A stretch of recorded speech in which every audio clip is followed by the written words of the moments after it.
என்னைக்கு வேணாலும் அதுவும் இவருக்கு அவருடைய மகனை வளர்த்துணும் அரசியலில் முக்கியமாக கொண்டுட்டு வரணும்னு நினைக்கிறப்ப இது நம்ம பணம் கொடுக்காம இருந்தால் நம்ம ஒரு நெகட்டிவான ரோலில் தான் வச்சுருப்பாங்க. இன்னொன்று அவங்க கணக்கே தேவை வரைக்கும் யூஸ் பண்ணிவிட்டு நம்மளை க்ளோஸ் பண்ணிடுவாங்க.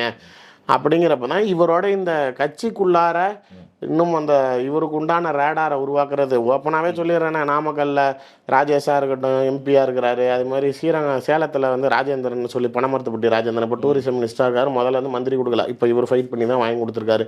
இந்த கொங்கு பகுதியிலேயே கரூர் சைட்லேருந்து நாமக்கல்லேருந்து ராசிபுரம், இந்த ஈரோடு, சேலம் இந்த பகுதிகளில் கோயம்புத்தூர் வரைக்கும் இப்போ மீனா ஜெயக்குமார்னு அங்கே ஒன்று அந்த அம்மா வீட்டு கூட ரைடு கூட போச்சு.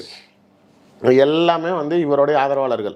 ஓகே, இவர் நினச்சா எம்எல்ஏ வாங்கி தர முடியும், இவர் நினச்சா கவுன்சிலர் வாங்கி கொடுக்க முடியும், இவர் நினச்சா மந்திரி வாங்கி கொடுக்க முடியும், இவர் நினச்சா ராஜ்யசபா எம்பி வாங்கி கொடுக்க முடியுங்கிற மாதிரி கீழே மாவட்டத்துக்குள்ளார எல்லா பகுதிகளிலும் தன்னோட இடத்தை மீறியும் இவருடைய ரேடார் விரிய ஆரம்பித்தது இந்த 5 ஆண்டு காலங்களில்.